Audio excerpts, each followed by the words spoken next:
దేవునికి స్తోత్రం కలుగును గాక. ప్రియా దేవుని బిడ్డారా, ఈ ఉదయకాలం మన ప్రభు అయిన యేసుక్రీస్తు వారి యొక్క శుభనామంలో మీ అందరికీ వందనాలు తెలియజేస్తున్నాను. ఇదేనా నా దేవుని యొక్క సన్నిధిలో ప్రార్థన చేసుకొని ఉదయకాలపు ధ్యానంలోకి వెళ్దాం. అందరూ తల ఉంచి ప్రార్థన చేద్దాం. కృపగల తండ్రి, జీవంగల దేవా, నీ పాదాలకి స్తోత్రాలు నాయన. నీ సన్నిధిలో ప్రభా యొక్క ఉదయము మేమందరము చేరి నీ యొక్క మాటల కొరకు ఆశ కలిగి ఉండగా, నీ మాటల చేత మమ్మల్ని నింపమని, నీ మాటల్లో ఉన్న జీవాన్ని, ధన్యతను, ఆశీర్వాదాన్ని మాకు దయచేయమని, మీ నామానికి మహిమ కలిగినట్లుగా ప్రభా ఈ దినాన నీ సన్నిధిలో చేరి దేవా, నీ మాటలు ఆలకిస్తున్న ప్రతి ఒక్కరి హృదయాల్లో నీ ద్వారా కలిగే ప్రతి ఒక్క సమాధానము, ఆశీర్వాదాల చేత నింపమని అడుగుతున్నాం.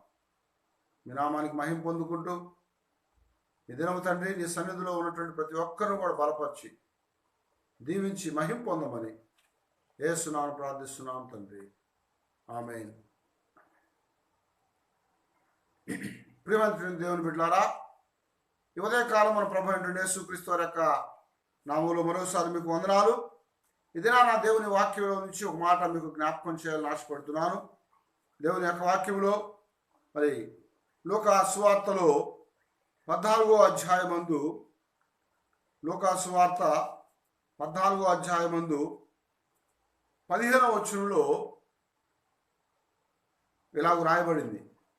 ఆయనతో కూడా భోజన పంక్తిని కూర్చున్న వారిలో ఒకడు ఈ మాటలు విని దేవుని రాజ్యంలో భోజనం చేయవాడు ధన్యుడని ఆయనతో చెప్పాడు. ఆయనతో పాటు భోజన పంక్తిలో కూర్చుంటున్న వారిలో ఒకడు లేచి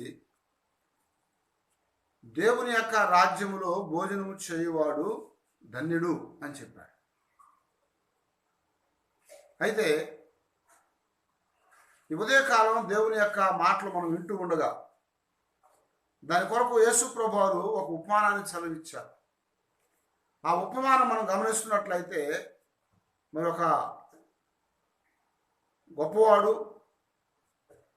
తన యొక్క కుమారుని యొక్క పెండ్లి విందు కొరకు అనేకులకు ఆహ్వానాన్ని పంపినటువంటి వర్తమానాన్ని ఈ యొక్క భాగంలో మనం చూస్తూ ఉన్నాం. అయితే అతడు చెప్పినట్లుగా దేవుని యొక్క రాజ్యములో భోజనం చేసేవాడు ధన్యుడు. నిజం ఈ మాట. ఎందుకని మనం గమనిస్తున్నట్లయితే దేవుని యొక్క సన్నిధిలో మన జీవితాల్లో ఒక దినాన ప్రభు రాజ్యంలో మనం చేరబోతూ ఉన్నాం. ఆ సమయం కొరకు అందరం ఎదురు చూస్తూ ఉన్నాము. ఆ దినాన పరలోకానికి చేరినప్పుడు పరలోకములో భోజనం అనేది, దాహం అనేది ఉండదు అని బైబిల్ గ్రంథంలో చాలాసార్లు మనకి జ్ఞాపకం చేయబడతా వచ్చింది. కానీ పరలోకములో పెండ్లి విందు ఒకటి జరగబోతా ఉంది మధ్యాకాశమందు. ఆ విందులో మనం పాల్గొన్నప్పుడు వారు ధన్యులు అని అతను చెప్పినటువంటి మాటని యేసు ప్రభువారు అవును అన్నట్లుగా చెప్తున్నారు. అందుకొరకే మనం ఇక్కడ గమనిస్తూ ఉన్నప్పుడు దేవుని యొక్క వాక్యంలో దేవుని రాజ్యంలో చేరటం అనేది మనకి చాలా ప్రాముఖ్యమైన సంఘటన. ఆయన రాజ్యంలో మనం చేరినప్పుడు అక్కడ ప్రభు యొక్క సన్నిధిలో భోజనము చేయటం అనేది ధన్యత అని రాయబడుతున్నటువంటి మాటలు మనం గమనిస్తున్నట్లయితే పాత నిబంధనలో కూడా ఇలాంటి ఒక ఉద్దేశం మనకి జ్ఞాపకం చేస్తున్నాడు. ఎందుకంటే యెషయా భక్తుడు అంటున్నాడు కదా, ఈ పర్వతముల మీద సైన్యములకు అధిపతియగు యెహోవా సమస్త జనముల నిమిత్తము క్రొవ్విన వాటితో విందు చేయును అని చెప్తున్నాడు. సమస్త జనముల కొరకట క్రొవ్విన వాటితో విందు చేస్తారట పర్వతాల మీద. అది సకల జనులకు అని ఇక్కడ జ్ఞాపకం చేస్తున్నాడు. సమస్త జనానికి దేవుడు ఒక విందును కలుగు చేయబోతా ఉన్నాడు అంటున్నాడు.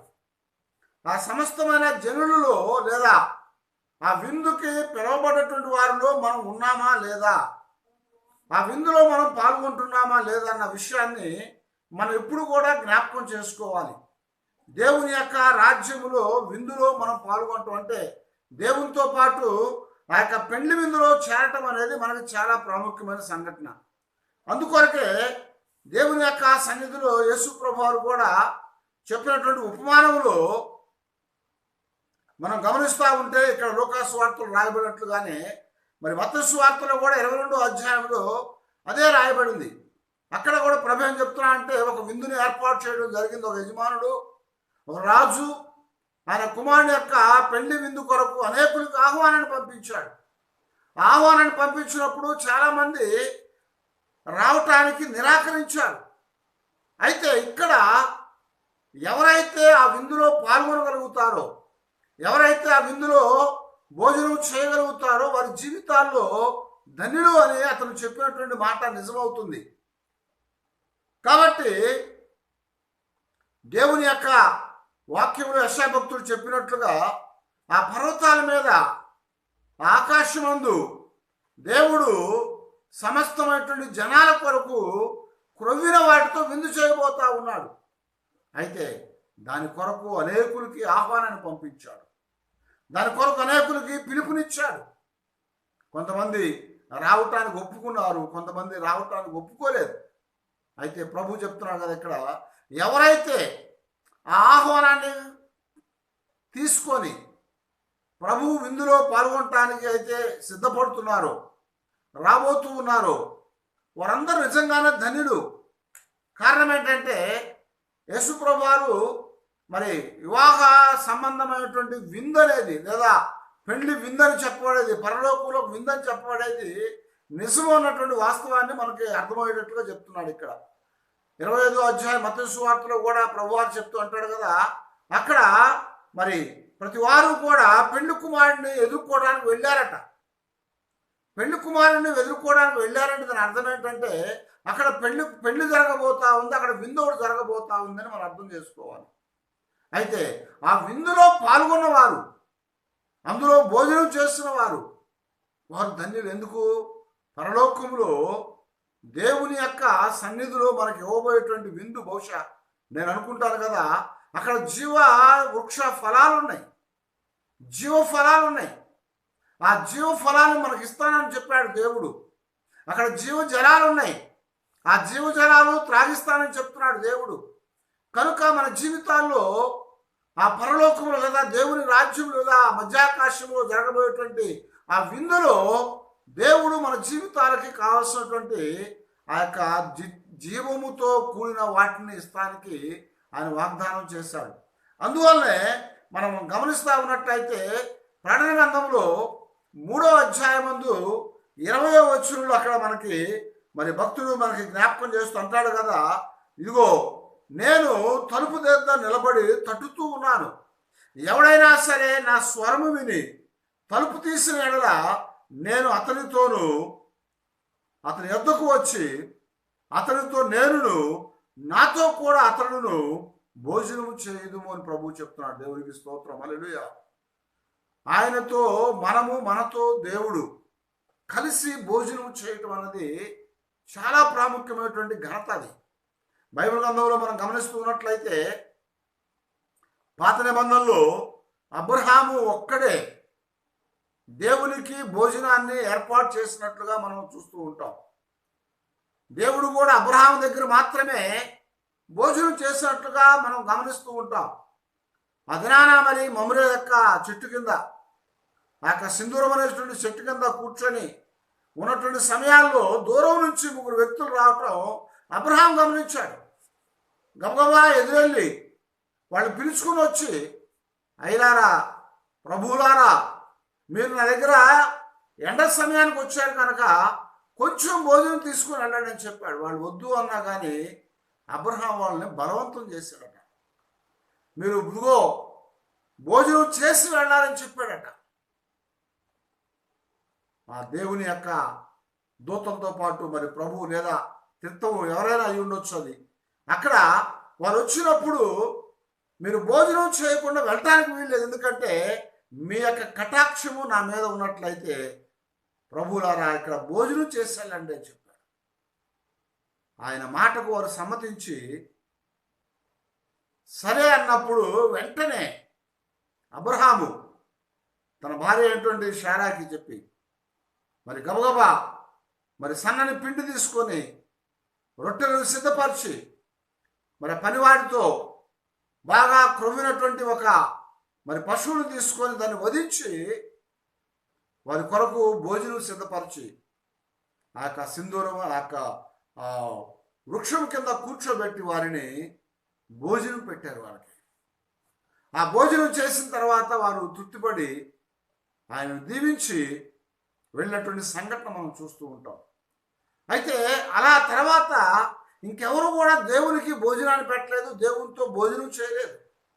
అయితే ఇక్కడ మనం గమనిస్తున్నట్లయితే యేసు ప్రభువు వారు చెప్తూ సంఘాలతో మాట్లాడుతున్నటువంటి మాటల్లో ఆయన అంటున్నాడు కదా, ఇదిగో నేను తలుపు దగ్గర నిలబడి తడుతూ ఉన్నాను, ఎవడైనా సరే నా స్వరం విని తలుపు తీసినట్లయితే నేను అతని యొద్దకు వస్తాను, నేను అతనితోనూ అతడు నాతోనూ భోజనం చేస్తాం కలిసి అని చెప్తున్నాడు. ప్రభువుతో కలిసి భోజనం చేయటం, ప్రభు సన్నిధిలో ఆయనతో పాటు ఒకే మరి దగ్గర మనము ఆ యొక్క విందును ఆరగించడం అనేది ఎంతో ఆశీర్వాదం. ఈ దినాల్లో మనం గమనిస్తూ ఉంటే గొప్పవారు కొంతమంది అదిగో వాళ్ళతో భోజనం చేయటం మనకు ఎంతో ఆశీర్వాదం అని చెప్పుకుంటూ ఉంటారు జనులు.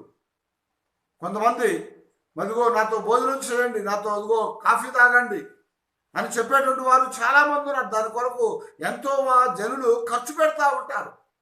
కానీ ప్రభు చెప్తున్నాడు కదా, మనం ఏమీ ఖర్చు చేయాల్సిన పని లేదు. ఆయన మన హృదయాన్ని తలుపు తడుతూ ఉన్నప్పుడు మన హృదయం అనే తలుపు తెరిచినట్లయితే ఆయన లోపలికి వస్తాడు. ఆయనతో మనముతో ఆయన కలిసి భోజనం చేస్తామంటున్నాడు. అది నిజంగా ఎంతో ధన్యకరమైనటువంటి సంఘటన. అదే మాటని అక్కడ లూకాసు వార్తలో ఆ భోజన పంక్తిలో కూర్చున్నటువంటి వ్యక్తి చెప్తున్నాడు, అయ్యా ఇక్కడ నీతో పాటు మేము ఇక్కడ భోజన పంక్తిలో కూర్చోవడం ఎంతో ఆనందకరంగా ఉంది, మాకు ఎంతో సంతోషంగా ఉంది. అయితే ఇంతకంటే కూడా దేవుని రాజ్యములో మరి భోజనం చేయటం అనేది ఇంకెంత ధన్యత అయ్యా అని చెప్తున్నాడు. కాబట్టి ప్రియ దేవుని బిడ్డలారా, దేవుని వాక్యంలో మనం గమనిస్తున్నప్పుడు ఇలాంటి విందు ఒకటి పరలోకమందు లేకపోతే మధ్యాకాశమందు జరగబోతా ఉంది. అదే ప్రకటనగ్రంథంలో 19వ అధ్యాయమందు మరి 9వ వచనంలో దేవుడు మరి ఆ యొక్క వధువుని పైకి పిలిచినప్పుడు ఆయన సిద్ధపరిచేటువంటి ఆ విందులో అందరిని కూడా పాల్గొనడానికి ఆహ్వానం తెలియజేస్తున్నాడు. అందుకొరకు ఇక్కడ ప్రకటనగ్రంథం 19వ అధ్యాయము 9వ వచనం అంటున్నాడు కదా, మరియు అతడు నాతో ఎలాగో చెప్పాను, గొర్రెపిల్ల పెళ్లి విందుకు పిలువబడిన వారు ధన్యులు అని రాయమన్నాడట. గొర్రెపిల్ల పెళ్లి విందుకు పిలువబడిన వారు ధన్యులు. గమనించారు, ఆ విందుకు ఆయన ఆహ్వానాన్ని సెలవిచ్చాడు. ఆ ఆహ్వానాన్ని మనం కలిగినటువంటి వారమై ఆ విందులో మనం పాల్గొన్నట్లయితే నిజముగా మన జీవితాల్లో అది ఎంతో ధన్యత అని దేవుడు చెప్తున్నాడు. కనుక ప్రియ దేవుని బిడ్డలారా, ఈ ఉదయకాలము మనం దేవుని మాటలు వింటూ ఉండగా ఒక గొప్ప వ్యక్తితో కలిసి భోజనం చేయటం అనేది ఎంత గొప్ప సంగతిన గర్వకారణం అని చెప్పుకుంటామో, అంతకంటే కూడా గర్వించదగినటువంటిది దేవునితో కలిసి మనం భోజనం చేయటం, దేవునితో కలిసి మనము ఆ విందులో పాల్గొనటం, ఆయనతో ప్రక్కన కూర్చొని మన జీవితాల్లో మనం ఆ విందుని తీసుకోవడం అనేది నిజంగా ధన్యకరమైంది. ఇలాంటి ఆశ ఆలోచన చాలామందికి ఉంటుంది. ఓ దినాన మరి ఆ జబదేయ కుమారుల తల్లి వచ్చింది ప్రభువారి దగ్గరికి. ఆమె వచ్చి ప్రభుతో అంటుంది, ప్రభువా నీ యొక్క రాజ్యంలో నువ్వు ఉన్నప్పుడు ఒకటి నీ కుడి పక్కన ఒకటి నీ ఎడం పక్కన కూర్చోబెట్టుకో ప్రభువా అని అడుగుతా ఉంది. అందుకు ప్రభు చెప్పాడు కదా, నేను నా రాజ్యంలో ఉన్నప్పుడు ఒకరిని కుడి పక్కన ఒకరిని ఎడం పక్కన కూర్చోబెట్టుకోవడం అనేది జరగని పని. ఒకవేళ అలా కూర్చోవాలంటే దానికి తగ్గట్టుగా వాళ్ళు నేను అనుభవించాలని చెప్పాడు. అయితే ఇక్కడ ఏమంటున్నాడంటే ఇటు ప్రక్కన ఒకరు ఇటు పక్కన కూర్చోవాలనుకుని ఆశపడేటువంటి వాళ్ళకి ఏమన్నది కష్టమయ్యా అని చెప్పాడు. కానీ ఇప్పుడు ఇక్కడ మనకేమైనా జ్ఞాపకం చేస్తున్నాడంటే, ఎవడైతే నా మాట వింటాడో, నా యొక్క మాట ప్రకారంగా హృదయం అనే తలుపును తెరుస్తాడో, అప్పుడు నేను లోపలికి వస్తాను, నాతో వాడుతో నేను కలిసి భోజనం చేయదుము అంటున్నాడు. ఆయనతో కలిసి భోజనం చేయటానికి అవకాశం ఇస్తున్నాడు. ఆయనతో కలిసి మనము ఆ విందులో పాల్గొనటం అనేది మనకి ధన్యకరమైంది. ఆ ధన్యత మన జీవితాల్లో కలగాలంటే దేవుని ఆహ్వానాన్ని మనం కలిగి ఉన్నటువంటి వారంగా ఉండాలి. కొన్ని పెద్ద పెద్ద ఆ యొక్క వివాహ విందులకు వెళ్ళినట్లయితే ఆహ్వాన పత్రం కూడా తీసుకుని వెళ్ళాలి. చాలా పెద్ద పెద్ద రిసార్ట్లలో కానీ హోటల్స్లో కానీ ఎక్కడైనా కానీ పెద్దవాళ్ళ యొక్క విందులు జరుగుతూ ఉన్నప్పుడు వారికి ఇచ్చే ఆహ్వానంలో ఒక పాస్ ఉంటుంది.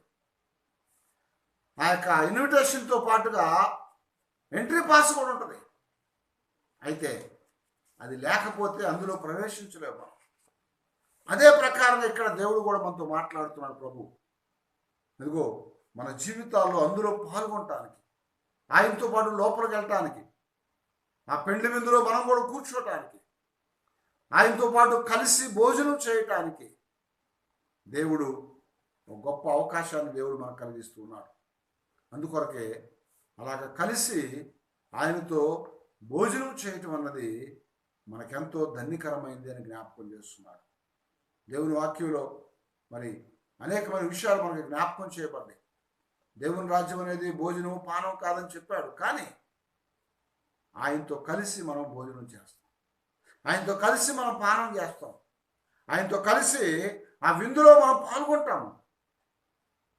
అయితే అక్కడికి వెళ్ళటానికి అవకాశాన్ని, ఆ యొక్క ఆహ్వానాన్ని ఆయన తెలియజేస్తున్నాడు. ఆ ఆహ్వానం కలిగిన వారు మాత్రమే ఆయనతో పాటు అక్కడికి వెళ్ళగలుగుతారు, ఆయనతో పాటు కలిసి భోజనం చేయగలుగుతారు. కనుక ప్రియ దేవుని బిడ్డలారా, ఈ ఉదయకాలం మన జీవితాల్లో ఎన్నో పెళ్లి విందులకు వెళ్ళి ఉంటాం. మనం ఎన్నో స్థలాల్లో మనము విందు ఆరగించుంటాం. అయితే పరలోకమందు దేవుని సన్నిధిలో లేదా మధ్యాకాశమందు ప్రభు యొక్క విందులో పాల్గొనటం అనేది వాటన్నిటికంటే ధన్యకరమైంది అని జ్ఞాపకం చేస్తున్నాడు.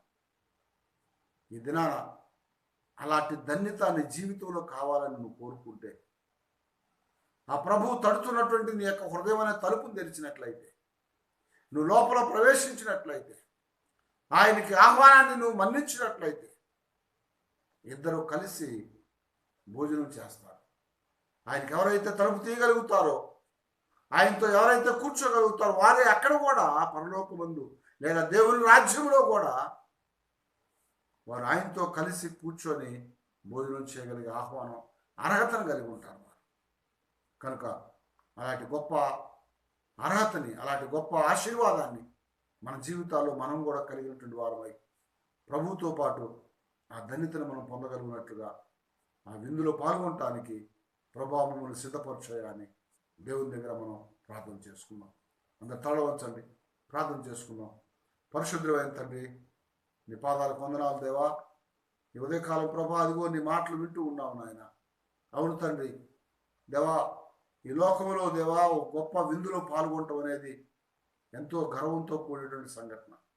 కానీ ప్రభా, ఈ లోకంలో కాదు కానీ పరలోకంలో నాయన నీతో పాటు రాజుల రాజు, ప్రభుల ప్రభు, సృష్టికర్త అయినటువంటి నీతో పాటు ఆయన మేము కలిసి భోజనం చేయటం అనేది అది ఇంకా ధన్యకరమైనటువంటిది ప్రభు.